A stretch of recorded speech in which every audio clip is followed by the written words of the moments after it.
얘들아, 오늘은 같이 사회 1이랑 사회 2에 대해서 분석을 하고 마찬가지로 정리를 하면서 넘어가 보자. 사회 1이랑 사회 2는 과학 지문에 비해서는 꽤 쉬웠는데, 특히 사회 1은 꽤 쉬웠지. 글 구조만 가지고도 풀 수 있었던 거고, 사회 2가 사회 1보다는 조금 더 생소한 지문이어가지고 좀 더 어렵다고 볼 수 있어. 됐지? 자, 그러면 사회 1부터 가봅시다. 자, 사회 1 단락부터 가보자. 자, 소비자들은 일상생활에서 수많은 형태의 광고물을 접하며 살고 있다. 그러나 역접 접속사가 나왔으니까 세모를 쳐주고, 자, 동일한 광고물을 접하면서도 서로 똑같이 지각하지는 않는다. 그래서 역접 앞과 뒤에 밑줄을 쳐볼게. 대비되는 그 의미에 수많은 형태의 광고물을 접하는데 똑같이 지각하지는 않는다. 사람마다 광고를 지각하는 데 있어서 차이가 있다는 거지. 그 뒤에 지각이란 하면서 정의가 나와. 정의. 우리가 주위의 세계를 보는 방법이라고 말할 수 있는데, 두 사람이 똑같은 조건 하에서 같은 자극에 노출된다 하더라도 그들이 그것을 어떻게 선택하며 조직하고 인식하며 해석하느냐 하는 것은 각자의 필요와 가치, 기대에 따라 다르다. 중요한 말은 물론 제일 마지막 문장인데, 각자마다 또는 가치나 기대에 따라 개인이 다르다라는 문장이니까 여기 있는 똑같이 지각하지 않는다라는 문장과 똑같은 의미지. 그럼에도 불구하고 일단 이건 더라도라는 역접이 나왔으니까 앞과 뒤에 밑줄을 치고 넘어가 보자. 자, 똑같은 조건 하에서 같은 자극에 노출되더라도 그 뒤에 선택, 조직, 인식하느냐, 그리고 가치와 기대에 따라서 사람에 따라서 그 자극을 받아들이는 정도가 다르다라는 문장이지. 그 뒤에 그러므로 지각은 개인이 자극을 의미있고 일관된 세계의 상으로 선택, 조직, 해석하는 과정이라고 정의할 수 있다. 마지막에 진짜 지각의 정의가 나오네. 개인이 자극을 요렇게 할 수 있다. 사실 자극이라는 게 광고 얘기를 하고 있지만 광고가 아니라 우리가 똑같이 팔을 벽에 부딪히더라도 사람마다 아픔의 정도가 다를 수 있지. 그리고 물론 광고도 어떤 사람한테는 그 광고가 매력적으로 보일 수도 있고, 또 그 제품이 필요 없는 또는 관심 없는 사람 같은 경우에는 그 제품이 아무리 좋아도 그 자극이 별로 안 올 수가 있지. 그래서 그런 걸 얘기하는 주제인가 봐. 그래서 주제는 박아놓자. 주제는 자극, 광고의 자극에 관한 주제야. 2단락 가보자. 감각은 상품의 광고나 포장, 상표명 등과 같이 단순한 자극에 대한 즉각적이고 직접적인 감각기관의 반응이다 해서 감각에 대해서 정의를 내린다. 감각은 그 뒤에 단순한 자극에 대한 즉각적이고 직접적인 감각기관의 반응이래. 감각은 오감을 통해 외부의 자극을 있는 그대로 받아들이는 반면 역접 사이에 두고 차이를 두자 지각과 감각의 차이점에 대한 서술인 거니까 둘의 차이점에 관해서는 문제를 출제할 수 있겠지. 차이점에 대해서. 감각은 다시 한 번 더 자극을 있는 그대로 받아들이는 반면에 지각은 그러한 감각기관을 통해 들어온 자극을 개인이 의미 있는 것으로 조직하는 과정이다. 밑줄 치고 설명해 줄게.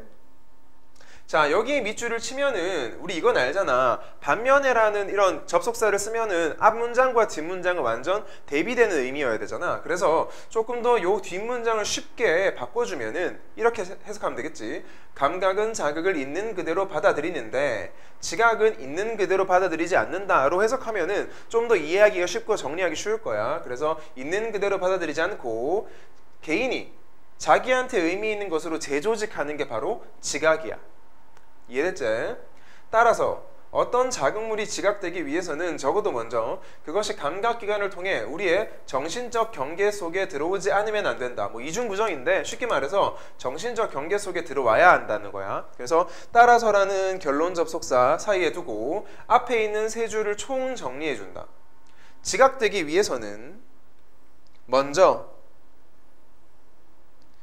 그것이 감각기관을 통해 우리의 정신적 경계 속에 들어와야 한다는 거지. 그래서 이런 거는 뽑아서 사실 이 문장 자체가 선후관계에 대해서 얘기를 하고 있기 때문에 선후관계는 모의고사에서 가장 많이 나오는 빈출되는 그러한 정보지. 그래서 선후관계 한번 체크해주자.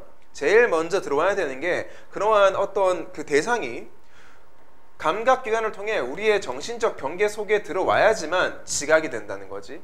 이해됐나? 그래서 한 번 더 감각기관에 받아들이고 정신적 경계 속에 오면은 마지막에 지각을 할 수 있다는 거야. 지각을 통해 개인에게 편견이 형성되기도 하는데 이러한 지각의 심리적 편견은 감각을 지배한다. 한 번 더 심리적 편견은 감각을 지배한다. 즉 심리적 편견이 있을 경우 감각하는 과정에서 왜곡이 발생한다. 한 번 더 동의어. 편견이 있을 경우에는 왜곡이 발생한다. 이 말과 요 말은 같은 말이지. 당연히 편견이 있으면 감각하는 정도가 다르겠지. 그래서 감각하는 과정에서 왜곡이 발생한다로 끝이 났어. 그래서 1단락 아까 정리했고 2단락은 감각과 지각의 차이고 중요한 부분은 차이점도 중요했지만 여기 있는 선후관계 부분이 좀 중요했었던 부분이야. 넘어가 볼게. 3단락 자극을 지각하는데 영향을 주는 소비자 특징에는 두 가지가 있는데 자 소비자 특징 단락이네. 자 소비자 특징에 두 가지가 있대. 첫 번째는 자극들 간의 차이를 구분하는 능력. 첫 번째, 자극들 간의 차이 구분 능력이고 두 번째는 하나의 자극으로부터 또 다른 자극을 일반화하려는 경향이야. 일반화 경향. 마케팅 자극의 효과에 대한 기본적 문제 중에 하나는 소비자들이 자극 간의 차이를 구별할 수 있느냐다. 즉, 접속사 사이에 두고 정리해보자. 소비자들이 맛, 느낌, 가격, 포장 형태 등을 통해 브랜드 간의 차이를 지각할 수 있느냐가 가장 큰 마케팅 자극 효과의 문제야. 마케팅에서 가장 중요하게 다루는 게 뭐라고? 저 브랜드와 우리 브랜드 간의 차이를 소비자들이 지각할 수 있느냐가 중요해. 그러니까 마케팅 그 회사 입장에서는, 업체 입장에서는 소비자들이 다른 브랜드와 우리 브랜드 간의 차이점을 느끼는 게 가장 중요하겠지. 느껴달라는 거야 지금.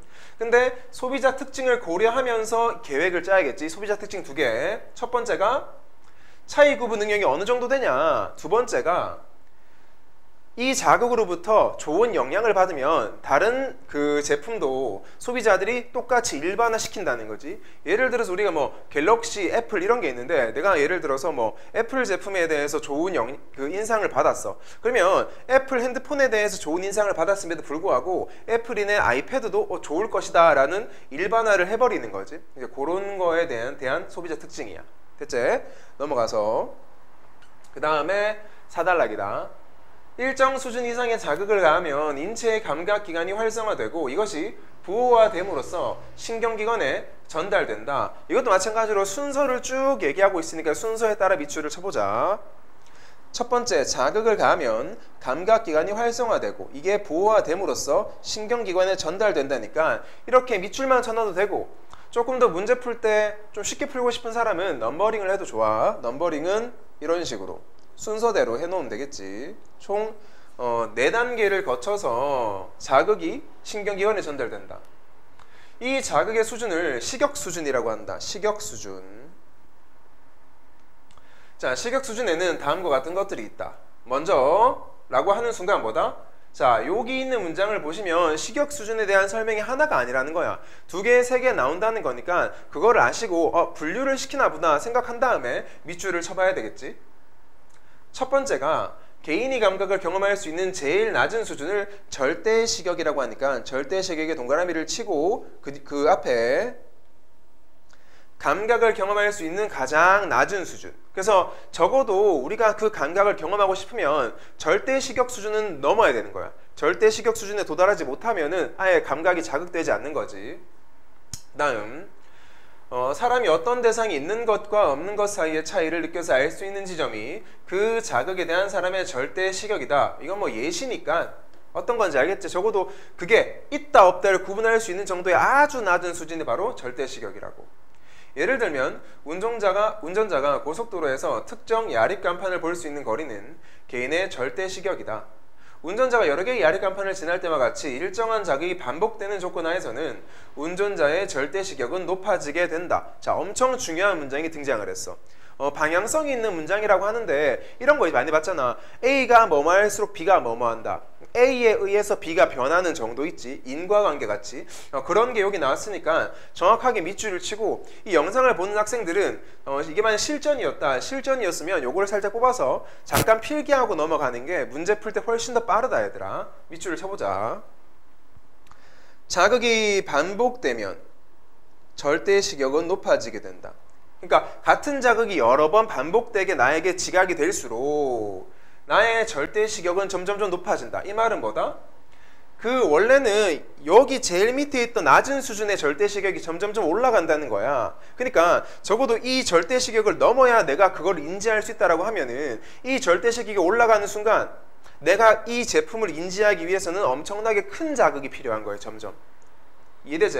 그래서 요거를 그 광고에 조금 더 녹여가지고 이 주제에 녹여서 설명을 해보면 어떤 광고를 처음 봤을 때는 그 광고를 보고 그 제품을 인지하기가 쉬워. 왜냐하면 절대 시격이 낮은 수준이니까. 근데 그 광고가 매일매일 나오고 수없이 반복해서 나왔을 경우에 똑같은 광고가 소비자들은 그냥 같은 광고니까 저 광고가 했는지도 모를 정도로 절대 시격이 올라가 버리는 거지. 그래서 광고주 입장에서는 광고를 새롭게 계속 바꿔야 되는 거야. 왜냐하면 소비자들의 절대 시격이 높아진 상태에서 또 같은 광고를 하면은 인지가 안 되기 때문에 광고를 바꿔가지고 다시 절대 시격을 낮춰야지. 이해됐지? 계속 읽어볼게. 즉, 운전자의 감각은 느리고 무디어지는 경향이 있다고. 일정한 거리를 두고 설치된 야리 간판을 보면서 1시간 이상 운전할 때 어떤 하나의 특정 야리 간판이 특히 눈에 띄는 경우는 드물고 거의 모든 간판들이 눈에 들어오지 않는다고. 요 간판을 얘들아 광고로 바꿔서 해석을 해. 이러한 감각의 적응 문제 때문에 광고 효과를 유지하기 위해서는 보이지? 광고주들은 광고 캠페인을 규칙적으로 변화시킨다. 그래서 이 감각의 적응 문제가 문제점 P로 나오고 여기에 대한 해결책이 아까 내가 얘기했던 광고를 지속적으로 규칙적으로 변화시켜줘야 된다까지야. 감각의 적응 문제 나왔다. 그래서 방금 읽은 단락은 시격 수준 단락인데 시격 수준 중에서도 절대 시격에 관한 정보가 쭉 서술이 됐고 이 전체 부분에서 중요한 부분은 절대 시격의 정의와 아까 내가 중요하다고 여기 방향성이 있다고 말했던 자극이 반복될수록 절대 시격은 올라간다라는 점, 요거 두 개만 기억해주면 돼. 넘어가 볼게. 다음으로 개인이 두 가지 자극을 구분할 수 있는 최소한의 차이를 변별시격. 자, 변별시격의 정의가 나왔네. 두 자극을 구분할 수 있는 최소한의 차이. 자, 베버라는 학자는 두 자극의 변별시격은 절대적 양에 있는 게 역적 아니라 최초 자극 세기에 대한 나중 자극의 상대적인 양이라는 사실을 발견했다. 밑줄 쳐보자. 자, 변별시격은 절대적 양이 중요한 게 아니라 최초 자극에 대한 나중 자극의 상대적 양이야. 상식적으로 생각을 해보자 얘들아. 최초 자극이 50 정도의 수치로 들어갔어. 그러면 두 번째 오는 자극이 만약에 30으로 들어가면 얘들아 이 변별시격 수준을 넘지 못하겠지. 처음 게 50이면 두 번째 거는 적어도 50보다는 올라간 51이나 55 정도는 돼야지 인간이 두 자극을 분간할 수 있다는 거지. 그래서 이걸 갖다가 베버의 법칙이라고 한다. 이 법칙은 최초 자극이 강할 수록, 자 수록 또 나왔다. 수록. 나중 자극이 차이 있게 지각되기 위해서는 최초 자극보다는 더 큰 추가 자극이 필요하다는 것을 말한다. 내가 방금 설명했던 거랑 똑같지? 자, 밑줄 쳐보자. 최초 자극이 강할수록 그 뒤에 더 큰 추가적인 자극이 필요하다. 뭐보다? 적어도 최초 자극보다는 두 번째 나중 자극이 더 큰 자극으로 다가가야지 요 변별시격 수준을 넘을 수 있다. 다음의 등식으로 표현되는 베버의 법칙에 의하면 변별시격에 도달하기 위해 필요한 변화의 실제양은 최초 자극 세기에 달려있다. 다시 한 번 더 여기 두째 줄에 있는 정보를 한 번 더 반복 서술했지. 여기 보이지? 절대적 양이 중요한 게 아니라 상대적 양이 중요하다라고 서술했고 여기에서도 마찬가지로 필요한 변화의 실제양은 최초 자극 세기에 따라서 달려있다. 그러니까 최초 자극 세기의 상대적인 양이다 라는 말이야. 됐지? 자, 밑에 공식이 나왔어. 자, K 자극 간의 차이를 인식하는 요거지. 변별 시격이 K고 나중 자극의 세기 빼기 최초 자극의 세기. 뭐 I는 최초 자극의 세기 적혀 있는데 최초 자극의 세기 분의 아까 말했지? 최초 자극과 나중 자극의 차이를 해주면 여기 있는 이제 변별 시격의 수치가 나오겠지. 근데 이거에 대한 문제는 뒤에 수능 특강 뒤에 문제 쪽에 안 나와 있어가지고 뭐 그렇게 공식을 왜 쓴지 모르겠어. 넘어가 보자. 한편 소비자는 자극들 간의 차이를 구분할 수 있을 뿐만 아니라 하나의 자극을 통해 다른 유사한 자극을 일반화하려는 경향이 있다. 드디어 나왔네 얘들아. 일반화하려는 경향. 그래서 여기 있는 일반화 경향을 보실 때 애초에 우리가 반응을 해줘야 돼. 어떤 반응이냐면 이렇게 글이 전개될 수밖에 없었잖아. 앞에 보시면 이 소비자 특징에 두 가지가 있었는데 첫 번째가 자극들 간의 차이를 구분하는 능력이니까 이 첫 번째 특징을 설명하기 위해서 절대 식역과 변별 식역을 서술을 했고 그거 두 개 서술을 다 했으니까 이제 두 번째 주제인 일반화하려는 경향으로 넘어갔지. 그래서 글 구조를 요렇게 해서 분류 방식으로 해서 각각 서술하고 있다는 걸 알고 있어야 돼. 넘어가서 일반화 경향. 이러한 자극 일반화의 과정은 두 개의 자극을 유사하게 여길 때 일어나며 따라서 한 자극의 효과는 다른 자극의 효과로 대체될 수 있다. 밑줄 쳐볼게. 한 자극의 효과가 다른 자극의 효과로 대체된다. 다른 말로 일반화된다 라 같은 말이야. 자극 일반화를 통해 소비자는 각각의 자극에 대해 별도로 평가할 필요가 없어져 자극에 대한 평가 과정을 간소화할 수 있다라는 게 어떻게 보면 장점이겠지. 일반화의 장점은 뭐다? 하나만 내가 평가를 해놓으면은 그거랑 유사한 두 번째 자극은 별도로 평가할 수고를 들일 필요도 없이 애초에 자동으로 평가가 되는 거지. 마케팅에서는 브랜드 충성도와 브랜드 수단화의 개념을 바탕으로 소비자 자극 일반화를 전략적으로 활용하고 있다 적혀 있어. 그래서 하나, 둘을 서술을 할 거야 이제. 그래서 일반화하려는 경향이라는 소비자 특성에서 또 두 개로 뽑아가지고 충성도랑 수단화를 서술을 할 거지. 넘어가 보자. 자, 브랜드 충성도는 뭐냐? 자극 일반화의 한 형태로서 소비자가 제품을 구매할 때 특정 브랜드를 선호하며 해당 브랜드를 반복적으로 구매하는 정도를 나타낸다. 밑줄 쳐볼게. 특정 브랜드도 선호하고 그 브랜드만 반복적으로 구매를 한다 이거지. 그래서 뭐 우리도 카페 가면은 원래 먹던 것만 계속 먹고 가던 카페만 가듯이, 또는 핸드폰도 갤럭시는 계속 갤럭시 쓰고 아이폰은 계속 아이폰 쓰듯이 그렇게 되면 이제 그 브랜드에 대한 충성도가 높다는 말이지. 쉬운 개념이야. 즉 정리해준다. 즉을 사이에 두고 정리. 브랜드에 대한 소비자의 지속적인 선호와 만족, 반복적 이용 등으로 정의될 수 있다. 브랜드 충성도가 높은 소비자는 선호하는 브랜드를 주변에 홍보하며 신제품이 나왔을 때 믿고 구매하는 경향을 보인대. 이러한 브랜드 충성도는 크게 행동적 충성도랑 태도적 충성도로 나누어 볼 수 있다. 자, 지금 재분류가 들어갔지. 이렇게 되면은 우리 보통 이제 학생들이 엄청 머리가 복잡해지기 시작을 해. 왜냐하면 쉽게 설명해서 이런 거지. 아까 소비자 특성을 한번 분류했었잖아. 첫 번째 쭉 서술에서 절대식역, 변별식역. 그 다음에 소비자 특성 두 번째에서 애초에 여기 앞단락에서 충성도랑 수단화로 분류를 시켰지. 그래서 충성도 쭉 서술하면 그만인데 충성도를 다시 한번 분류했기 때문에 여기서 머리가 복잡해지는 거야. 분류하는 순간 둘의 차이점 문제가 출제된다는 거 알고 있지. 그래서 요까지 읽었을 때는 충성도랑 수단화의 차이점에 대해서 봐야겠다라고 생각을 했다면은 지금 이 부분을 읽으실 때는 행동적 충성도랑 태도적 충성도에 대한 차이점이 문제에 출제되겠다를 예상을 해줘야 돼. 얘들 둘의 차이점. 그래서 한 번 더 재분류된 대로 읽어보자. 행동적 충성도는 소비자가 외부적으로 표출하는 행동과 관련이 있는데 일정 시간에 걸쳐 여러 대안 중 한 가지 브랜드를 선택하여 구매하는 행동으로 보이지? 기업의 직접적 성과와 연결되는 게 바로 행동적 충성도야. 진짜 사냐 안 사냐, 당장 가서 사는 게 바로 행동적 충성도가 높은 거지. 반면 역접 사이에 두고 태도적 충성도랑 대비시켜보자. 특정 브랜드에 대해 애착과 호감을 가지고 미래에 해당 브랜드를 사용할 것으로 예상되는 것과 같이 중요한 거 보이지? 지금 당장 사는 구매 행동이 아니야. 미래에 그 브랜드를 사용할 것 같냐라는 게 바로 태도적 충성도인데, 이런 잠재적으로 기업의 성과와 연결될 개념으로 현재 시점에서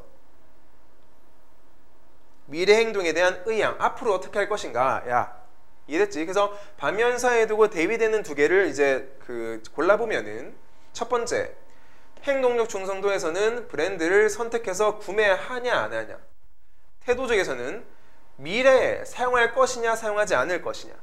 한 개 더, 행동적 충성도는 직접적 성과, 당장에 내가 그 제품을 사면은 그 기업의 이달 매출은 오르겠지. 반면 태도적 충성도는 잠재적으로 기업의 성과와 연결되는 거야. 잠재적 충성도가 태도적 충성도가 높은 고객이 늘어난다고 해서 당장에 그 기업의 성과가 늘진 않아. 하지만 그 제품을 사용할 그 소비자가 많다라고 예상이 되니까 앞으로 미래에는 그 기업의 가치는 훨씬 더 올라가겠지. 요 차이점이야. 요거는 현재 기준, 요거는 미래 기준이라고 알아두면 되겠지. 됐나? 자, 아직 길 잃지 말고 한 개 더 남았다. 자, 기업의 입장에서는 태도적 충성도를 지닌 고객이 늘어나면 행동적 충성도를 지닌 고객이 늘어나게 된다고 볼 수 있다. 당연하지. 미래에는 이 태도적 충성도를 지닌 고객이 행동적 충성도를 지닌 고객으로 변할 거니까. 그리고 이러한 일이 반복되면 브랜드의 가치는 점점 높아진다. 그래서 중요한 건 뭐다? 태도적 충성도를 높게 지닌 고객이 늘어나는 게 그 기업에는 이득이다, 이런 거야. 그 다음 브랜드 수단화로 주제가 바뀌네. 브랜드 수단화는 기업이 제품을 도입하는 비용을 줄이기 위해서 이용하는 전략이다. 도입 비용 줄이기 위해서. 이는 성공적인 브랜드명을 다른 제품에 확대하여 사용하는 것으로 어떤 제품의 기존의 브랜드명을 이용하는 경우에 신제품 도입 비용을 40에서 80% 정도 줄일 수 있다. 아커와 켈러는 브랜드 수단화를 적용하기 위해서는 두 가지의 지각적 조건이 있음을 밝혔다. 끊어주고 한번 정리하고 두 가지 조건 보러 넘어가자. 이 브랜드 수단화가 굉장히 우리 현재 일상생활에서 자주 보이는 그 이론인데, 하나의 브랜드가 성공을 했어. 예를 들어볼게. 아까도 들었지. 애플이라는 브랜드가 핸드폰, 아이폰 또는 뭐 맥북 해가지고 핸드폰이나 노트북으로 성공을 했다는 거야. 그러면 그 브랜드명을 그대로 어디 가져온다? 아이폰 대신 아이패드로 가져오면은 아이패드 홍보 비용을 40에서 80% 정도 줄일 수가 있어. 사람들은 믿고 구매할 거니까. 뭐 때문에? 그 일반화하려는 경향 때문에. 어쨌든 뒤에 나오는 아커와 켈러가 말하는 브랜드 수단화 적용하기 위한 두 가지 조건 보자. 첫째, 소비자가 그 브랜드를 고품질과 연관시켜야 한다. 둘째는 제품들 간의 연결에 적절함이 지각되어야 한다. 뭔 말이야 이게? 즉 기존 제품에서 신제품으로의 논리적 이전이 지각되어야 하는데 그럼으로써 자극의 일반화가 발생할 수 있다로 끝났는데, 요 두 번째 조건은 한번 생각을 해보자. 제품들 간의 연결에 적절함이 지각되어야 되는데 무슨 말이냐. 또다시 애플로 그 예를 들게. 애플이 아이폰으로 성공했다고 쳐. 근데 애플이 아이패드를 만드니까 폰이랑 패드랑 둘 다 비슷비슷한 제품이고 전자기기니까 이걸 사도 되겠다라고 하지만 애플이 갑자기 티셔츠를 만들거나 청바지를 만들겠대. 그러면 이 연결의 적절함이 없기 때문에 약간 여기서 말하는 브랜드 수단화 전략이 먹히지가 않는 거지. 왜냐하면 다시 말하지만 연결의 적절함이 지각되지 않아서. 이해됐나? 그래서 여기서 말하는 자극의 일반화가 되려면은 적어도 첫 번째랑 두 번째 조건을 만족시켜야 된다라는 게 이 단락의 주제다. 됐지? 자, 바로 문제로 넘어갑시다. 문제를 한번 풀어보고 뒤에 정리를 하러 넘어가 보자. 자, 1번 문제 보면 윗글에 대한 설명으로 가장 적절한 걸 묻고 있는데 누가 봐도 5번이 엄청 이건 쉬운 문제지. 답으로 보일 거야.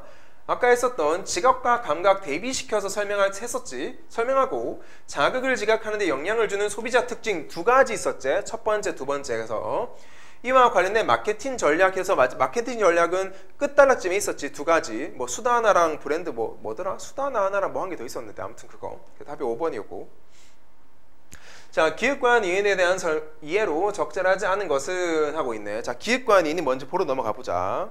자, 기획은 지각이고 니은은 감각이야.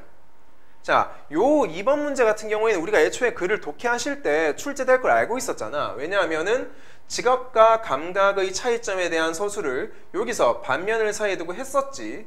감각은 다시 한 번 더 있는 그대로, 지각은 있는 그대로 받아들이는 게 아니라 의미 있는 것으로 재조직한다 라고 했었어. 그래서 요거를 인지해 두시고 2번 문제로 넘어가면은 이번에 답 5번이었거든.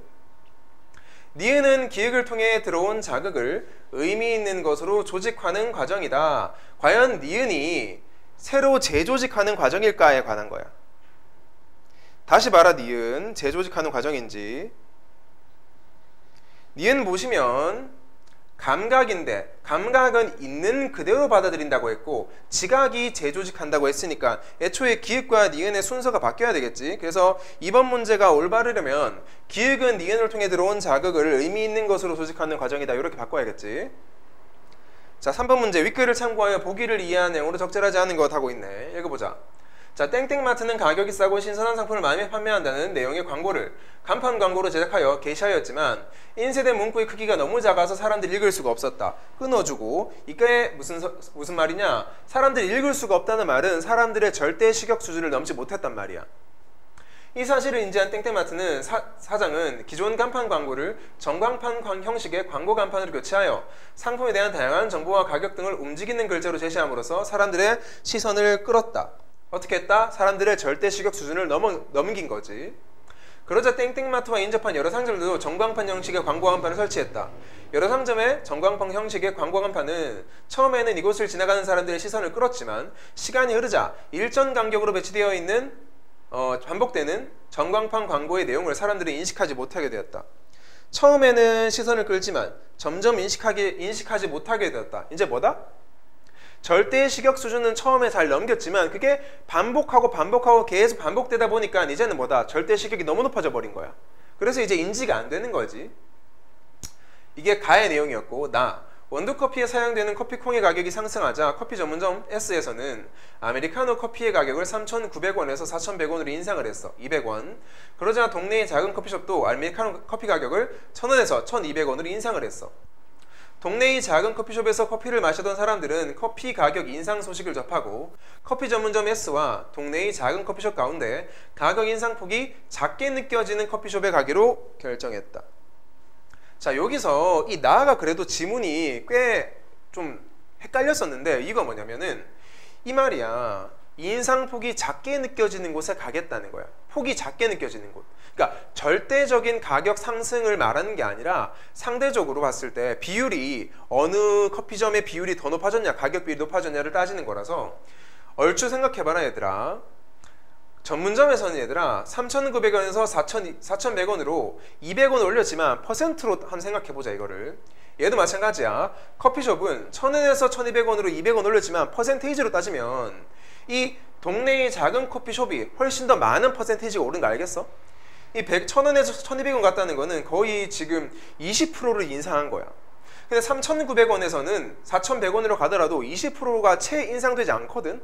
그래서 훨씬 더 인상폭이 작게 느껴지는 거는 커피 전문점이라는 거지. 이해됐지? 요걸 인지하고 가면 답이 3번 쉽게 나올 거야. 베버 법칙에 의하면 사람들은 동네의 작은 커피숍보다 커피 전문점 S의 아메리카노 커피 가격 인상을 더 크게 느끼는 게 아니라 동네 작은 커피숍이 훨씬 더 인상폭이 크다고 느끼겠지. 다시 말하지만 절대적으로 그 200원 절대 가격을 얘기하는 게 아니야. 넘어가 보자. 4번 문제. A를 바탕으로 보기에 대해 이해한다. 자, 세모제약의 땡땡표 소화제는 사람들에게 널리 알려진 대중적 소화제다. 이것을 구입하여 복용하고 효과를 본 A씨는 소화가 안 될 때마다 이 소화제를 구입하여 복용하고 있고 소문내고 싶어한다. 이거 보이지? 아까 나왔던 개념 중에 뭔지 이을 수 있어야 돼. 보기가 나오면. 여기서 브랜드 충성도가 높아진 거지. A씨는 지금 브랜드 충성도가 높아진 거야. 계속. 그래서 A씨는 B씨에게 이 소화제를 소개했다. 평소 이 제약회사에 대해 호감을 가지고 있던 B씨는 A씨의 설명을 듣고 앞으로 소화가 안 될 때 땡땡표 소화제를 구입하려고 한다. 얘는 태도적 충성도가 생겼지. 이제 태도적 충성도가 생긴 고객이 요 B지. 한편 이 제약회사는 브랜드 전문가인 아크와 켈러의 견해에 따라 땡땡표 소화제에 사용하던 브랜드명을 신제품인 비타민C 영양제에도 사용하여 시장에 출시하는 순간 비타민C 영양제를 출시하는 데 드는 비용이 40에서 80% 절감될 수 있겠지. 이 일반화를 통해서. 요거는 답이 5번이었어. 자, 보자. 땡땡 제약회사는 신제품을 출시하면서 요 소화제와 신제품 간의 논리적 이전이 지각되어야 한다는 것보다 소비자가 땡땡표 소화제에 사용하던 브랜드를 고품질과 연관시켜야 한다는 것을 고려했군 하고 있는데, 여기 보시면 얘들아 고품질과 연관시키는 것보다 보시면 소화제, 이번에는 비타민C 영양제니까 뭐 논리적 이전이 지각돼야 한다는 것보다에서 이미 틀렸지. 이게 틀렸지. 논리적 그 이전이 지각되어야지 그 뒤에 뭔가를 할 수 있어. 지문을 보시면은 마지막 단락에 조금 간과한 부분이 있는데 여기 보이지? 논리적 이전이 지각돼야 하는데 그럼으로써 자극 일반화가 생기니까 얘가 먼저 일어나줘야지 일반화는 그 후에 생기는 거야. 그래서 답이 5번이었지. 됐지? 자, 사회 2 넘어가기 전에 사회 1에 대한 내용을 한번 정리하고 넘어갑시다. 얘들아, 쌤이 이거 다 정리를 했는데 일단 뭐 사진 찍을 사람은 지금 사진 찍고 잠깐 비켜줄게. 자, 요렇게 하고 그냥 정리만 다 필기하는 것보다 내가 이제 설명을 하면서 이거를 적는 게 훨씬 더 이해하기 편하니까 내가 설명을 먼저 해줄게. 자, 1에서 2단락은 요렇게 정리를 해놨어. 1에서 2단락 내용을 보시면 광고에 대한 지각의 주제다라는 걸 밝혀주고, 이거는 다 말했지. 개인마다 다르다. 지각은 개인마다 다르다 한 다음에 지각과 감각의 차이점에 대한 서술이 있었지. 그래서 차이점 적어줬어. 자극을 의미 있게 선택 조직한다. 즉 외부 자극을 있는 그대로 받아들이지 않는다라는 게 지각이고, 감각은 말 그대로 있는 그대로 받아들인다라고 했어. 그 다음에 이렇게 초록색으로 적어 놓은 건 뭐냐면 항상 이렇다는 게 아니라 이럴 수도 있다라는 거야. 감각이 우리의 정신적 경계로 유입이 되면 우리는 그걸 지각할 수 있고, 지각하면 때때로는 편견이 형성된다는 거지. 요 편견이 형성되면 우리의 감각을 지배하면서 감각의 왜곡 현상이 발생할 수 있다라는 거야. 다시 말하지만 항상 이렇게 되는 게 아니라 이럴 수도 있다는 거야 지금. 그리고 3단락에는 소비자 특징 2개를 밝혔지. 소비자 특징은 지각에 영향을 미치는데 첫 번째가 자극 간의 차이 구분 능력이고, 여기에 포함되는 게 식욕 수준. 두 번째가 자극의 일반화야. 그래서 A 자극이 B 자극을 일반화시키는 거. 그래서 3단락에서 소주제를 얘기한 다음에 4, 5단락 한 번에 정리해보자. 4단락에서는 식욕 수준에 대한 정의가 나왔어. 식욕 수준이란 일정 수준 이상의 자극이라고 했지. 그래서 이게 우리의 감각기관을 활성화해서 그것을 신경기관으로 전달하는 것이다 하고 식욕 수준에 대한 정보가 나왔고, 요거에 관해서 첫 번째 절대식욕 정의가 나오지. 절대식욕이란 감각을 경험하는 제일 낮은 수준의 자극이라는 거지.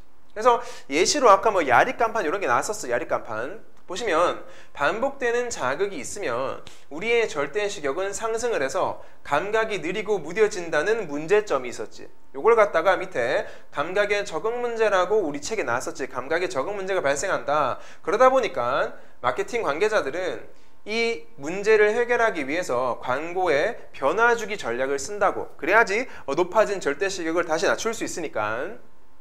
두 번째가 변별식욕인데, 변별식욕은 두 자극을 구분해주는 최소한의 차이라고 말했어. 두 자극. 그래서 뭐 브랜드 간의 차이도 괜찮고 브랜드 간의 차이가 아니더라도 뭐 우리가 똑같은 브랜드에서 낸 A 광고랑 B 광고를 구분해주는 그러한 차이를 변별식욕이라고 하지.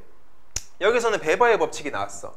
베버의 법칙이란 최초 자극의 세기가 강할수록 나중 자극은 더 강해야 된다고. 좀 더 쉽게 말하면 적어도 나중 자극은 최초 자극보다는 커야 된다는 거예요 지금. 자, 6단락이 자극의 일반화였는데 A 자극이 B 자극을 일반화시키기 위해서는 둘 사이는 유사해야 된다. 이렇게 자극의 일반화의 장점은 여기 적혀있듯이 자극에 대한 평가를 간소함으로써 우리의 판단하는 과정을 좀 더 줄일 수 있겠지. 이게 6단락이었어. 그래서 요 자극의 일반화 다음 단락에 관계된 게 브랜드 충성도였어. 그래서 브랜드 충성도랑 수단화로 분류를 시켰는데, 요 브랜드 충성도는 다시 한 번 더 행동적 충성도랑 태도적 충성도로 재분류가 됐지. 각각의 차이점 별표 치시고 요거는 문제 출제될 수 있다 이거야. 충성도는 일단 지속적으로 선호, 만족, 반복적 이용하는 것인데, 행동적 충성도란 직접적 구매 행동이지. 그래서 기업의 직접적 성과랑 관련된다. 쌤이 아까 설명할 때는 현재라 그래서 현재의 성과. 반면 태도적 충성도는 미래의 행동에 대한 의향이야. 미래에 그 브랜드의 제품을 구매할 의향이 있는가에 관련된 건데, 요거는 기업의 잠재적 성과랑 관련이 있기 때문에 현재가 아니라 미래 시점 기준이겠지. 다음에 브랜드 수단화를 보시면 성공적 브랜드를 다른 제품에 확대 적용하는 거야. 이렇게 하면 신제품 도입 비용이 감소할 수 있다 그랬지. 내가 아까 아이폰과 아이패드로 예를 들었어. 하지만 이렇게 브랜드 수단화라는 그 전략을 사용하려면 조건이 두 가지가 있지. 적어도 고품질과 연관이 되어 있어야 되고, 두 번째, 제품 간 연결에 적절함이 있어야지 소비자들이 성공적 브랜드를 타 제품이 확대하더라도 그것을 똑같이 일반화해 준다 이거야. 됐지? 이까지가 사회문화 1에 관한 그 설명이었고, 일단 내가 지금 수업해야 돼서 수업하고 나서 사회문화 2로 넘어가 봅시다. 얘들아, 이제 사회 2로 넘어가서 같이 보자. 자, 사회 2 1단락부터 시작을 해볼게. 자, 이민은 자기 나라를 떠나 다른 나라로 이주하는 것을 말한다. 많은 나라에서 이민자와 관련된 문제가 첨예한 사회적 정치적 쟁점이 되곤 하지만, 이러한 쟁점의 근본적인 이유는 종종 경제적인 데서 찾을 수 있다 까지 두 문장 읽었고, 글쓰기 방식은 정의의부터 시작해서 역접 접속사 한 번 나오고 끝났지. 자, 체크를 해볼게. 이민의 정의는 이러한 것인데, 문제점은, 자, 이민자와 관련된 문제가 나오긴 해. 사회적, 정치적 문제가 되곤 하는데, 실제 그 문제의 근본적인 이유가 경제적인 측면에서 찾을 수가 있대. 그러니까 요 지만을 사이에 두고 얘도 문제가 아닌 건 아닌데 제일 중요한 문제는 경제적인 데서 찾을 수 있다 이거지. 그래서 이 글에서는 이민자와 관련된 문제를 경제적인 측면에서 바라보겠다는 거예요 지금. 자, 경제적으로 가장 대표적인 논리는 이민자들이 노동시장에서 노동 공급을 늘리면 그 결과 임금이 하락하여 기존에 거주하고 있던 사람들의 경제적 상황이 악화될 것이라는 추론이다. 대표적 논리가 뭐다? 노동 공급을 늘리면 임금이 하락해서 경제 상황이 악화될 것이다. 요거는 이제 사회지원 중에서도 이제 인과관계에 관한 서술인데, 요 인과관계는 사실 중요하긴 하지만 당연한 말이지. 당연히 노동 공급이 늘면은 그만큼 임금은 줄어들겠지. 왜냐? 수요와 공급 곡선이 만나는 그 지점에서 임금이 결정이 될 건데, 공급이 느니까 임금은 하락하고, 임금이 하락하니까 이민자가 아니라 진짜 그 지역 사람들조차도 돈을 잘 못 버니까 경제적 상황이 악화될 것이다 라는 이 추론이지. 그러니까 그 사람들 입장에서는 이민자를 받지 맙시다 라고 하겠지. 2단락. 자, 그래서 주제는 이민에 관한 게 나왔고, 자, 임금이 하락할 것이라는 추론의 근거는 이론적으로 노동 수요 측면에서 찾을 수 있다. 자, 이제부터 노동 수요 측면에서 근거를 보자. 노동의 공급이 늘 때 사업장에 수요가 없다면 고용으로 이어지지 않는다. 즉 공급이 수요보다 많으면은 완벽한 고용이 일어나지 않는다. 사업주 입장에서는 고용되기를 희망한 인원이 많아지면 그들을 더 낮은 임금으로 고용하고자 할 것이다. 고용이 늘어날수록, 자, 방향성 나왔다. 늘어날수록 화살표 쳐줘야 되지. 늘어날수록 추가되는 노동력이 생산에 기여하는 정도가 감소하는 경향이 있는 것도 사업주가 고용을 늘릴 때 더 낮은 임금을 제시하는 배경이 된다. 자, 밑줄 치고 설명 한번 해줄게요. 요거 고용이 늘어날수록 노동력이 기여하는 정도가 감소하는 경향도 고용을 늘릴 때 더 낮은 임금을 제시하는 배경이 된대. 자, 이게 새로운 이유인데 요거에 대해서는 쌤이 예를 들어서 설명을 하고 넘어갈게. 왜인지 이해를 못하는 학생들도 있을 수 있기 때문에, 일단 노동 공급이 늘면은 당연히 임금이 하락할 것이다 라는 건 당연히 우리가 경제를 조금만 알면 알 수 있는 개념인데, 그 근거에 의해서 아는 건 아니잖아 너희가. 근거는 이런 게 있어 지금. 자, 고용이 늘어난다 치자. 자, 예를 들어서 뭐 베스킨라빈스라는 아이스크림 가게에서 알바생 한 명이 일을 해. 그러면 그 알바생 한 명이 그 베스킨라빈스라는 사업장에 기여하는 정도는 100%겠지. 그치? 근데 사장이 하나를 더 뽑았어. 한 명을 더 뽑는 순간, 자, 둘이서 일하게 되지. 그러면 한 명당 그 가게에서 노동에 기여하는 정도가 50, 50일 거 아니야. 4명을 뽑으면 25%씩 줄어들지. 그렇기 때문에 고용이 늘어나면 늘어날수록 한 명의 노동력이 생산에 기여하는 정도는 무조건 감소할 수밖에 없지. 이해됐나? 그러니까 사장 입장에서는 뭐야? 한 명당 기여하는 정도가 감소하는데, 맞지? 원래 100% 기여하던 애가 50, 20으로 줄어가는데 똑같은 임금을 계속 줄 순 없잖아. 25%의 임금만 주고 싶어 하지 100%의 임금을 주고 싶지 않지. 그러다 보니까 더 낮은 임금을 제시하게 된다는 거야 그냥. 이해됐지? 자, 다음 노동력의 생산 기여 정도가 임금에 영향을 미치기 때문이다. 방금 설명했어. 이러한 점들을 고려하면 이민자가 유입된 지역의 임금이 하락할 것이라는 주장은 설득력이 있다. 그러나 역접이 나오는 순간 이제 앞에 말과 반대말을 해야 되니까 뒤에서는 뭘 말해야 된다? 이민자 유입된 지역의 임금이 하락할 것이라는 주장이 설득력이 없다. 뭐 이런 내용이 전개가 돼야겠지. 현실에서는 반대의 현상이 관찰되기도 한데 어떤 현상? 이민자가 유입된 지역의 임금이 오히려 상승하는 경우도 있다고. 이는 이민자가 유입돼 임금이 상승한 것이 아니라 역접사에 두고 자, 이민자 유입 덕분에 임금이 상승한 게 아니래. 그러면 임금이 상승하는 지역에 이민자가 유입된 거라. 쉽게 말하면 뭐다? 이민자들 입장에서도 돈을 벌기 위해서 이민을 오잖아. 돈을 벌기 위해 이민을 왔을 때 자, 지역을 쭉 검색해 보겠지. 어떤 지역의 임금이 시급이 가장 센지. 그래서 가장 시급이 센 지역으로 이주를 해버리는 거야. 그러니까 인과관계를 잘 봐야 돼. 얘들이 와서 임금이 상승한 게 아니라 임금 상승한 곳에 이민자들이 유입된다는 거야. 따라서 이민자 유입이 임금을 하락시키는지의 인과관계는 이민자 유입 정도와 임금 추세에 상관관계가 나타나는지 보는 것만으로는 밝혀낼 수가 없다. 그래서 이민자 유입과 임금의 상관관계는 이 정도 가지고는 알 수가 없으니까 조금 더 정확한 근거가 필요하다는 거지. 그래서 이 단락에서는 노동 수요 측면에서 한번 봤지만 이거는 정확한 근거가 될 수 없다는 거야. G는 뒤에 있어. 자, A 갈로친 부분인데 이민자 유입과 임금 변화의 인과관계를 알아보기 위한 한 가지 방법은 바로 이중차분법 사용. 요게 별표 쳐놓을게. 이게 이 글에서 가장 핵심적인 개념이자 3단락을 관통하고 있는 하나의 개념이야. 읽어보면 이중차분법은 이민자 유입이라는 사건이 발생하지 않았더라도 나타났을 임금 변화 A와 이민자 유입 전후의 실제 임금 변화를 비교한다. 자, 정의는 좀 길지만 밑줄 쳐줄게. 이렇게. 자, A는 뭐다? 이민자 유입이 안 됐더라도 우리 모든 나라나 모든 지역의 물가는 계속해서 상승 곡선을 그리고 있잖아. 얘들이 안 왔더라도 어차피 물가는 상승할 거야. 또는 얘들이 안 왔더라도 임금은 하락할 거야.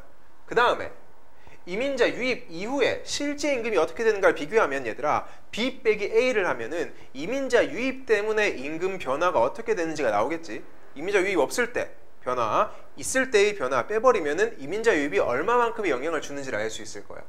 그래서 그걸 이제 이거 이중차분법 사용이라고 하고 B에서 A를 빼는 것인데 각 임금 변화인 A, B 역시 뒤 시점의 임금에서 앞 시점의 임금을 빼서 구하는 것이기 때문에 빼는 방법이 중첩되었다고 해서 이중차분법이라고 부른다.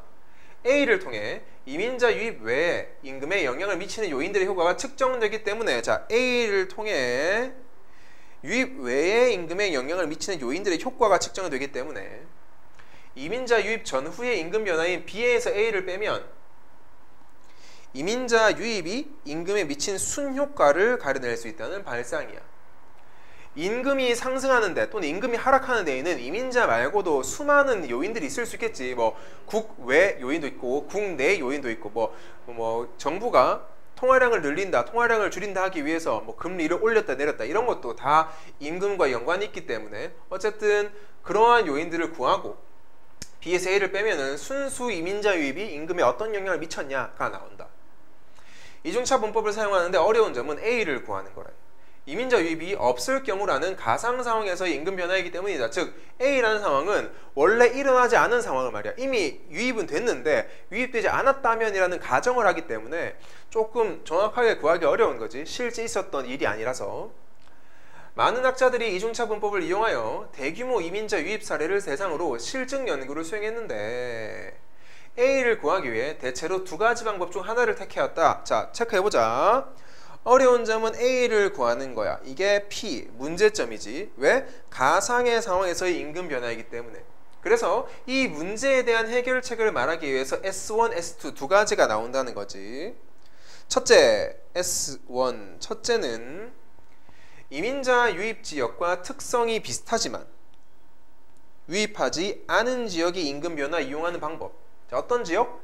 지금 이민자 유입이 된 우리 지역이 있어. 우리 지역이라 인구수나 뭐 환경이나 이런 것들이 다 유사하지만 거기는 이민자 유입이 안 됐어. 그래서 마치 그 지역을 우리 지역의 과거처럼 보고 이민자 유입이 안 됐던 과거처럼 보고 계산을 해보는 거지. 이게 첫째 방법이야. 둘째 방법 S2는 이민자 유입 지역에서 유입 전후 기간에 상응하는 가까운 과거의 기간 전후 임금 변화를 이용하는 방법이다. S2는 뭐다? 다른 지역이 아니라 이민자 유입이 된 우리 지역인데 우리 지역에서 여기 적혀 있듯이 이민자 유입 전후 기간에 비슷한 각 상응하는 그런 가까운 과거를 따져보는 거야. 가까운 과거에 얼마만큼 임금이 상승했지? 예를 들어서 뭐 이민자 유입이 작년부터 진행했다고 하면은 4년 전부터 3년 전까지를 임금 변화를 계산을 해보니까 시급이 9,000원에서 1,000원이 됐다 이거야. 1,000원 올랐지? 근데 여기서 이민자 유입이 되니까 1,000원에서 8,000원에서 9,000원 된 게 아니라 9,000원에서 뭐 11,000원 됐다 치자. 2,000원이 올랐어. 그러면 이민자 유입 때문에 1,000원이 더 올랐네라고 이제 추측을 할 수 있는 거지. 뭐 그런 식으로 보겠다는 거야. 둘째 방법의 경우 예컨대 이민자 유입 직전 기준 시점 X가 있고 유입 직전이야. 유입되지 않았어. X의 1년 전을 Y, X의 1년 후를 Z라고 하면 A는 Y에서 X로의 임금 변화로 측정되고 B는 X에서 Z로의 임금 변화를 계산하는 것이다. 그래서 물론 이건 좀 이따 정리해줄 때 쌤이 공식으로 적어줄 거야. 어차피 B 빼기 A를 해야 되니까 괄호 쳐가지고 하면 되겠지. 어떤 식으로? X에서 Z로 임금 변화 빼기 Y에서 X로 임금 변화 이렇게 하면 계산이 될 거야. 됐지? 넘어가 볼게. 자, 이중차 문법을 사용한 연구들의 결과는 완전히 일치하지는 않는다. 좀 부정확한 거지 그러면. 2021년 노벨 경제학상을 수상한 데이비드 카드 등이 쿠바의 정치 변혁에 따른 미국으로의 대규모 이민에 대해 수행한 연구에 따르면 이민자 유입이 현지인 임금에 미치는 영향은 전반적으로 보이지? 매우 작대. 우리가 생각하는 것보다 이민자 유입이 임금 변화를 많이 일으키진 않는데 이런 결과가 나타난 원인은 세 가지로 볼 수 있다. 이제부터 원인 세 가지 마킹하면서 읽어보자. 왜 작았냐? 첫째, 이민자가 유입된 지역에서 노동 공급만 늘어나는 게 아니라 인구가 늘고 소비 규모가 커지면서 노동 수요도 증가할 수 있다는 것이야. 첫째, 요거야. 즉, 소비 증가에 따라 노동이 필요한 일자리도 늘어나기 때문에 노동 공급 증가로 인한 임금 하락 압력이 어느 정도 상쇄되는 것이다. 설명하고 넘어갈게 얘들아. 자, 이민자가 유입이 됐어. 유입이 되면 당연히 노동 공급은 늘어나겠지. 하지만 뭐 더 늘어나? 이민자가 그 지역에 삶으로써 한 번이라도 식당 더 가고 한 번 더 음식 더 사 먹고 편의점 한 번 더 가고 하다 보니까 그 지역의 가게들도 호황을 누리게 되는 거야. 장사가 잘 되는 거지. 장사가 잘 되니까 손님이 많이 오기 시작하니까 알바를 더 뽑아야겠지. 그러다 보니까 이민자의 노동 공급만큼 일자리도 더 늘어나기 때문에 이게 상쇄돼서 임금 상승이 별로 없다 이거지. 그러니까 임금 하락이 별로 없다는 거야. 됐지? 두 번째 이유. 이민자가 유입하면 대체로 저임금 노동 공급이 증가하는데 보통 이제 이게 뭐 다 사실은 아니지만 우리가 일상에서 보는 뭐 지하철이든지 버스에서 보는 외국인 노동자분들을 보면 뭐 큰 대기업이나 회사에 다니는 게 아니라 보통 이제 우리가 3D 업종이라고 하지. 좀 공장이나 그런 산업체에서 일하는 경우가 많지. 저임금 노동이라고 하지. 그래서 그런 저임금 노동 공급이 증가하는데 이 경우 노동을 대체하는 기계의 도입이 지연돼요. 노동 수요가 안정적으로 증가할 수도 있다. 이게 두 번째 원인이야. 이게 뭔 말이냐면 사실 저임금 노동 공급이라는 게 공장에서 기계 대신에 사람 손으로 막 하는 거잖아. 예를 들어서 뭐 인형 눈알을 붙인다고 했을 때 그거 기계가 해도 되거든. 하지만 기계보다 더 싼 저임금 노동이 공급되면은 공장에서 기계 대신에 사람을 쓰겠지. 사람을 쓰는 게 기계는 고장도 있지만 사람은 고장 같은 게 없으니까 훨씬 좋고. 그래서 노동을 대체하는 기계의 도입이 지연된다. 더 멀어진다고. 누구 덕분에? 이민자가 저임금 노동을 해줘서. 그러다 보니까 노동 수요가 안정적으로 증가한다는 거야. 기계가 도입이 돼버리면 노동 수요가 줄어드는데 기계 도입이 안 되니까. 자, 임금이 상대적으로 높은 지역에서 기계화가 더 일찍, 더 빨리 진행되는 것은 역사적으로도 종종 발견되는 현상이다. 셋째, 의사소통이 원활하지 않은 이민자 노동 공급이 증가하면 현지인은 이들을 관리하는 직책으로 승진하여 저임금 노동에서 벗어나는 등 업무 방식이 재조직되면서 현지인의 평균적 임금 수준은 오히려 향상될 수 있다. 이거는 설명 안 해도 쉽지? 외국인 노동자분들이 들어오면은 그분들과 한국인 사장을 연결해줄 통역사가 필요하잖아. 또는 이 사람들의 갈등을 사장과 원만하게 해결해줄 사람이 필요하잖아. 그러다 보니까 사장 입장에서는 현지인을 매니저로 승격시켜버리는 거지. 승진. 그래서 얘는 매니저가 됐으니까 오히려 평균 임금이 늘어난다 이거지. 즉 이민자와 현지인 간이 노동공급에서 대체 관계가 아니라 보완 관계가 된다고.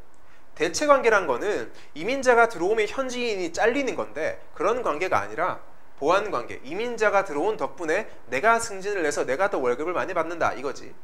근데 물론 이 셋째 이 원인은 나도 생각했을 때 약간 좀 이상하긴 해. 왜냐하면 노동자는 10명이라도 매니저는 1명만 있으면 되거든. 그러니까 현지인 10명이 전체다 10명이 전부 다 매니저로 올라가는 게 아니라 그 중에서 특출난 몇 명만 뽑아서 매니저로 올릴 거니까 물론 이제 평균적 임금 수준은 오히려 향상될 수 있지만 실업이 발생할 수는 있지. 맞지? 뭐 그런 내용이지. 자, 넘어가서 1번 문제부터 보자. 윗글에 대한 이해로 적절하지 않은 것 하고 있는데 답이 3번이었어. 현실에서는 이민자 유입이 원인이 되어 해당 지역 노동시장 임금이 상승하게 된다 하고 있는데 아까 우리 예외를 봤잖아. 현실에서 오히려 반대의 경우도 나타날 수 있다고 했지. 됐지? 그리고 또 한 개 더. 이렇게 해석할 수도 되고 두 번째로는 이민자 유입이 원인이 되어 임금이 상승한다? 아니지. 오히려 유입이 원인이 되면 얘들아 임금이 하락해야 되지. 이게 일반적인 경우지. 됐지? 그래서 답이 3번이었어. 2번 문제는 답이 4번이었는데 이민자 유입이 현지인의 임금에 미치는 영향에 대한 연구 결과의 공통점은 무엇인가? 물론 이거는 너무너무 쉬운 문제였어. 위 안 나온 내용 고르라고 했는데 공통점에 관한 건 하나도 없었어. 각각 얘기했지. 3번 문제. 가를 적용하여 보기를 이해하란다. 연구자 M은 이중차 문법을 이용하여 이민자 유입이 임금에 미치는 영향을 알아보기 위해 갑도시를 연구 대상으로 설정했어. 갑도시는 을국과 인접해 있는데 을국에 2020년 3월 초 내전이 발생하여 을국에서 갑도시로의 대규모 이민이 발생했어. 이민자 대규모 유입 직전인 2020년 2월 갑도시의 평균 임금은 자 유입 직전이다. 유입되기 전에는 주당 1000달러였는데 이민 발생 후 2021년 2월 집계한 주당 평균 임금은 950이었어. 자, 50달러가 줄었지 지금. 그러면 이것만 딱 보면은 이민자 유입 때문에 임금이 줄었구나라고 판단할 수 있지. M이 갑도시 임금 변화를 연구하며 다음 두 가지 방법을 모두 활용했다. 가랑 나가 나오네. 읽어보자. 가. 갑도시와 같은 국가 내의 국가 내의 병도시 임금 변화와 비교. 병도시는 갑도시와 특성이 비슷하지만 같은 기간에 이민자 유입은 전혀 없었으며 병도시의 주당 평균 임금은 2020년 2월에 1000달러였다가 2021년에는 930이었다. 자, 중요한 예시가 나왔지. 병도시 임금 변화 비교라는 게 이게 어떤 개념이냐면 우리 아까 본문에서 봤을 거야. 자, 여기서 방법이 두 개 있지. A를 구하기 위한 방법 중 두 개가 있었는데 방금 봤을 때 우리 가 지문은 둘째 방법을 쓰는 거지. 미안. 첫째 방법 쓰는 거지. 유입 지역과 특성은 비슷한데 이민자가 유입하지 않은 지역을 보고 실증 연구를 해보겠다는 거잖아. 그래서 여기 보시면은 병도시가 바로 그 도시야. 비슷하지만 좀 다른 거. 근데 얘는 어떻게 됐냐? 2020년 2월에 갑도시 1000달러였지. 얘도 마찬가지로 병도 1000달러야. 근데 21년 2월에 갑도시는 950인데 병은 이민자 유입이 안 됐음에도 불구하고 930으로 더 적지. 이민자 유입보다 더 적어졌어 오히려. 희한하지? 그러면 가랑 위의 내용을 비교했을 때 이민자 유입이 오히려 임금 하락을 막은 거지. 이해됐나? 그 다음 나는 갑도시의 직전 1년간의 임금 변화와 비교. 갑도시의 2019년 2월 주당 평균 임금은 980이었다. 요거는 아까 그 해결 방법 중에 S1 첫째 방법 쓴 거지. 둘째 방법 그 유사한 가까운 기간을 비교하겠다는 거 뭐 이렇게 돼 있어. 980이었어. 지금 현재는 950인데 그치? 더 높지? 자, 요거의 답은 5번이었어. 5번 보시면 M이 이중차 분법의 가, 나 중 어느 경우를 이용하든 이민자 유입이 갑도시의 임금을 하락시켰는지에 대해 같은 결론에 도달한다 적혀 있는데 아니지. 자, 가의 방법을 썼을 경우에 가의 방법을 쓰면은 아까 설명했지? 오히려 이민자 유입이 임금 하락을 막았다. 오히려 이민자 유입이 임금을 상승시켰다라는 판단이 되겠지. 다시 말하면 이민자 유입과 임금 하락과는 관련이 없다라고 판단을 할 거야. 반면 나를 보시면 나는 자 현재 위에 나온 이 상황과 비교했을 때 임금이 980인데 요 위에 나온 상황 임금이 950이지. 그러니까 얘 나로 해면 어떻게 되겠어? 이민자 유입 때문에 평균 임금이 30달러나 더 하락했다라고 판단을 하겠지. 그러면 나는 이민자 유입이 임금 하락에 영향을 미친다라고 판단할 거고, 그래서 답이 방금 보여줬던 5번이야. 같은 결론이 아니라 다른 결론에 도달한다. 4번 문제, 기획에 대한 견해로 적절하지 않은 거 적혀 있었어. 기획을 보시면, 자, 기획, 이민자와 현지인 간이 노동 공급에서 대체 관계가 아니라 보완 관계가 될 수 있다고. 요거 아까 설명했다. 보완 관계라는 거. 그래서 3번 보시면 다른 지역보다 기계화가 더 발달한 곳은 이 보완 관계가 발생한 게 아니지. 기계화가 더 발달했다는 말은 현지인 대신에 또는 뭐 이민자 어쨌든 노동자 대신에 기계가 다 들어온 거니까 기계랑 인간이 대체 관계를 묶여버린 거지. 기계 때문에 인간이 잘리는 거니까. 그래서 보완 관계가 아니다. 답이 3번이었고 요까지가 문제 해설은 끝이지.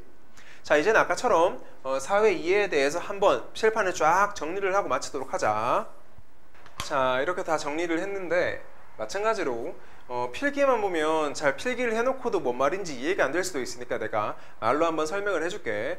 우선 먼저 너희가 다 적어야 되니까 내가 잠깐 비켜줄 테니까 한 번 더 정지시키고 적고 설명을 해줄게.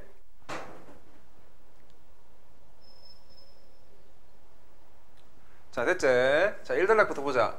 1단락에서는 주제를 제시를 했어. 그래서 이민자 유입이 어떤 문제를 불러일으키는가, 그것도 경제적 측면에 있어서 말이야. 그래서 이민자들이 와서 노동 공급을 늘리면 임금은 하락하고 경제 상황이 악화될 것이다 라는 이제 생각이 일반적인데, 그 근거가 무엇이냐에 관한 게 이 글의 내용이었어. 도대체 어떤 근거가 있냐 해서 2단락에서는 노동 수요 측면에서의 근거를 얘기를 하지.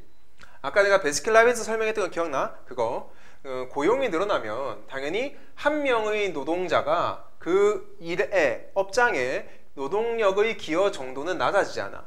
그 베스킨라빈스에 한 명이 기여하는 정도가 낮아지다 보니까 사업자 입장에서는 임금을 적게 주고 싶어 한다 가 노동수요 측면이 고려했는데, 반대의 경우가 존재한다 그랬지. 근데 이 반대의 경우에는 임금이 올라가서 이민자가 유입된 거지 이민자 유입 때문에 임금이 올라간 게 아니다 라는 걸 얘기를 하면서, 이런 거 가지고는 이민자 유입과 임금의 변화, 상관관계를 알 수 없다라는 게 2단락의 마지막 부분이었어.